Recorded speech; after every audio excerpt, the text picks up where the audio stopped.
आज तो कॉलेज से निकलने में लेट हो गई। कितनी तेज बारिश भी हो रही है, जल्दी जल्दी घर जाना पड़ेगा।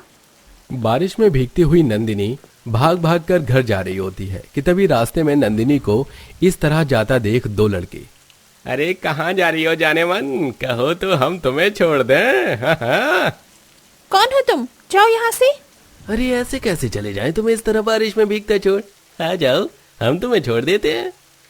अकेली लड़की को देख वो दोनों लड़के नंदिनी को छेड़ने लगते हैं। नंदिनी उन लड़कों से बचकर काफी तेज भागने लगती है और भागते भागते अपने घर आ जाती है। क्या हुआ नंदिनी, ऐसी भाग भाग कर क्यों आ रही हो? सब ठीक तो है ना? अपनी भाभी प्रेरणा के पूछने पर नंदिनी की आंखों में आंसू आ जाते हैं और वो उसे सारी बात बताती है। हे भगवान, क्या पहले हमारी जिंदगी में कम दुख दर्द है जो अब तू मेरी बेटी के साथ ऐसा कर रहा है? अगर कल को उसे कुछ हो गया तो हमारी क्या इज्जत रह जाएगी। नंदिनी, तू कल से कॉलेज नहीं जाएगी। माँ जी, इसमें नंदिनी की क्या गलती है? हमारी नंदिनी क्यों लोगों की वजह से अपनी पढ़ाई का नुकसान करे? तो तू क्या चाहती है, आज जो हुआ उसे भूलकर इसे दोबारा कल कॉलेज भेज दो? अगर कल को इसके साथ कोई अनहोनी हो गई तो कौन करेगा इससे शादी? वैसे भी हमारी गरीबी की वजह से कहीं पर भी इसका रिश्ता तय नहीं हो पा रहा है। ऊपर से अगर इसके दामन में कोई दाग लग गया तो मेरी बेटी तो जीते जी मर जाएगी। अपनी माँ की ऐसी बातें सुन नंदिनी काफी ज्यादा रोती है। नंदिनी के परिवार में उसके पिता आनंद और भाई रमेश फैक्ट्री में मजदूरी का काम करके अपने घर का खर्चा चलाते थे। नंदिनी की उम्र शादी लायक हो चुकी थी, लेकिन गरीबी के चलते अपने घर की इकलौती बेटी की वो लोग शादी भी नहीं कर पा रहे थे। ये क्या, 2 दिन पहले ही तो छत को ठीक करवाया था और आज फिर से छत टपक रही है। ये बारिश का मौसम आता ही क्यों है? माँ जी, हमारी कच्ची मिट्टी की छत है, इसे कितना भी ठीक कर लो, बारिश में पानी तो टपकेगा ही। मैं जहाँ जहाँ से पानी टपक रहा है वहाँ बर्तन रख देती हूँ। नहीं बहू, तू गर्भवती है, ऐसी हालत में तेरा यूं काम करना ठीक नहीं है। तू जाकर आराम कर, मैं और नंदिनी ये सब कर लेंगे। अपनी गर्भवती भाभी को खाट पर बिठाकर नंदिनी अपनी मां के साथ मिलकर छत से टपक रहे पानी के नीचे बर्तन रख देती है और पूरे घर को सुखाने में लग जाती है। बारिश का मौसम जहां अमीर लोगों के लिए खुशहाली लेकर आता है, वहीं इन जैसे गरीब लोगों के लिए ये मौसम भगवान के किसी कहर से कम नहीं था। ये क्या, घर में तो पकाने के लिए कुछ भी नहीं है। अब हम सब लोग क्या खाएंगे जी? क्या करूं प्रेरणा, कितनी भी कोशिश करूं किसी अच्छी जगह नौकरी नहीं मिल रही है और वो हमारा कंजूस सेठ हर छोटी छोटी बातों पर पैसे काट लेता है। अरे तुम भी गर्भवती हो, घर चलाना है, ऊपर से कल को जब नंदिनी की शादी होगी तो सब कैसे होगा? माँ, पिताजी, भैया, भाभी, मैं सोच रही थी कि क्यों ना मैं भी कहीं नौकरी कर लूं। हमारे घर के पास जो शांति विला है ना, वहाँ पर एक नौकरानी की जरूरत है, मैं वही काम कर लूंगी। अपने घर के हालात देखते हुए सभी को मजबूरन नंदिनी की बात माननी पड़ती है और अगले दिन नंदिनी उस बड़े से बंगले में साफ सफाई और खाना बनाने का काम करती है। नाश्ता तैयार कर लिया तुमने? जाओ, इसे मेरे बेटे के कमरे में ले जाओ।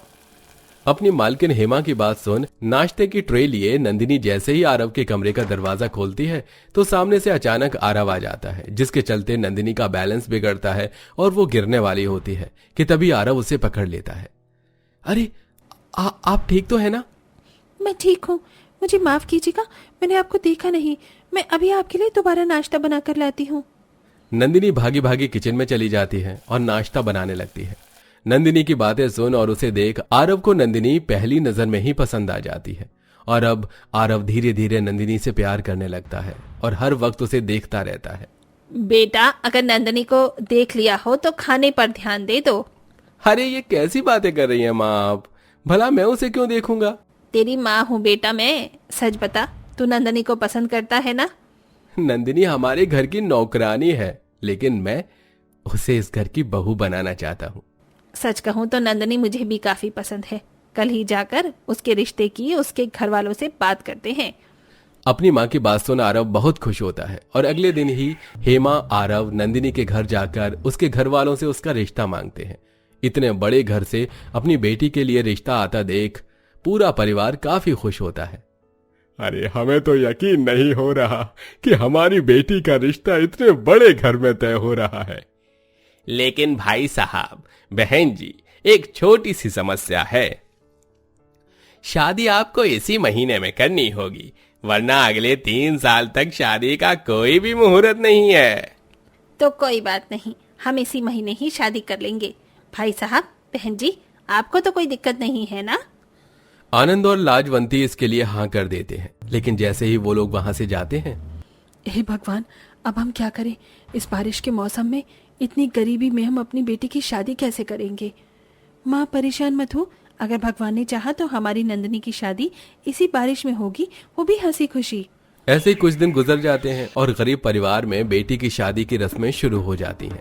अरे प्रेरणा बहू, इतनी बारिश में तू सुबह सुबह कहाँ चली गई थी? देख, पूरी भीग गई है। मना किया था ना तुझे ऐसी हालत में बाहर जाने को। माँ जी, आज नंदिनी की मेहंदी है। हमारे पास तो इतने पैसे हैं नहीं कि हम उसकी धूमधाम से मेहंदी की रस्म कर सके। नंदिनी की शादी के लिए मैंने कई सपने संजो रखे थे कि इस तरह उसकी मेहंदी करूंगी, इस तरह हल्दी की रस्म करूंगी, नाचूंगी, गाऊंगी। लेकिन इस गरीबी ने तो सारे सपने चकनाचूर कर दिए हैं। तो बस ये मेहंदी के पत्ते लेने के लिए गई थी, ताकि इन्हें पीसकर अपनी ननंद के हाथों में शादी की मेहंदी लगा सकूं। प्रेरणा की बात सुन लाजवंती की आंखों में भी आंसू आ जाते हैं, जिसके बाद दोनों सास बहू मेहंदी के पत्तों को पीसती हैं और नंदिनी के हाथों में मेहंदी लगाती हैं। तभी अचानक बाहर जोरों की बारिश शुरू हो जाती है, जिसके चलते छत से पानी टपकता है और नंदिनी के हाथों की मेहंदी खराब होने लगती है। हे भगवान, ये क्या? इस टपक रहे पानी की वजह से तो सारी मेहंदी खराब हो रही है। कोई बात नहीं माँ, लगता है मेरे नसीब में शादी की मेहंदी भी नहीं लिखी। नंदिनी की बातें सुन लाजवंती और प्रेरणा की आंखों में आंसू आ जाते हैं। ऐसे ही अगले दिन हो जाता है और आज नंदिनी की हल्दी की रस्म होती है। दोनों सास बहू घर में रखी हल्दी से नंदिनी की रस्म को पूरा करते हैं। अब ये हल्दी तुम पर से उतरेगी ना, तो देखना कैसा तुम्हारा रंग हीरे की तरह चमकेगा।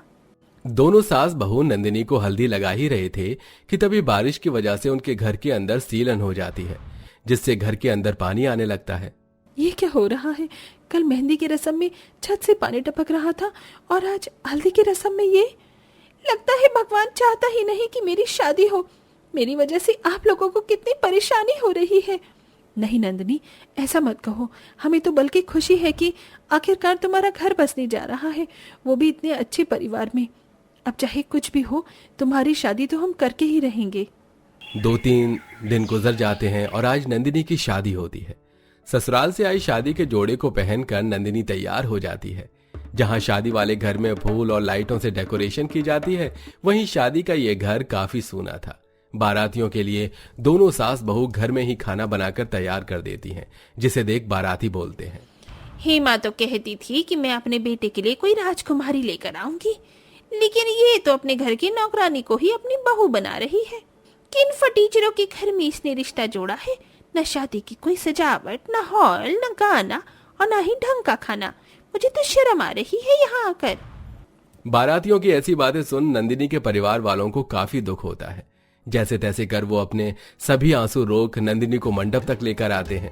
तभी अचानक बारिश शुरू हो जाती है। हवन कुंड की आग को बचाने के लिए पूरा परिवार मंडप के ऊपर पन्नी डाल देता है। ये सब देखकर अगर बारिश में शादी करने का इतना ही शौक था तो कोई बैंकेट हॉल बुक कर लेते। ये सब करने की क्या जरूरत है? हेमा, अभी भी वक्त है, तोड़ दो ये रिश्ता। ऐसा मत बोलिए, हमारी बेटी की जिंदगी का सवाल है। हम आपके सामने हाथ जोड़ते हैं। समधन जी, ये आप क्या कह रही हैं? हमारे सामने हाथ मत जोड़िए। और तुम लोग अगर इतनी ही प्रॉब्लम है तो चले जाओ यहाँ से। भूलो मत, ये मेरी समधन है। अगर इन्हें कुछ कहा तो मुझसे बुरा कोई नहीं होगा। हेमा का जवाब सुन कई लोग वहां से मुंह बनाकर चले जाते हैं, जिसके बाद अब सारे रीति रिवाज से शादी होती है और विदाई का वक्त आ जाता है। हम जानते हैं कि आपने कितने मुश्किल हालात में इस बारिश में अपनी बेटी की शादी की है, लेकिन आप घबराइए मत। हम आपकी बेटी पर कभी कोई अत्याचार नहीं करेंगे, बल्कि मैं तो इसे अपनी बेटी बनाकर रखूंगी। रमेश भैया, मैं जानता हूँ अगर मैं आप लोगों की पैसों से मदद करूंगा तो आप लोग मेरी मदद नहीं लेंगे। इसलिए मैं चाहता हूं कि आप मेरी कंपनी ज्वाइन करें और मेरे साथ काम करके अपने पूरे परिवार को एक अच्छी जिंदगी दें। आरव की बात सुन सारा परिवार काफी खुश होता है, जिसके बाद अब नंदिनी विदा होकर ससुराल चली जाती है और हंसी खुशी रहती है। वहीं रमेश और आरव कंपनी में पार्टनरशिप के तौर पर काम करते हैं, जिससे धीरे धीरे अब उनके परिवार की हालत ठीक होने लगती है और अब रमेश का परिवार भी हंसी खुशी बिना किसी परेशानी के जिंदगी जीता है।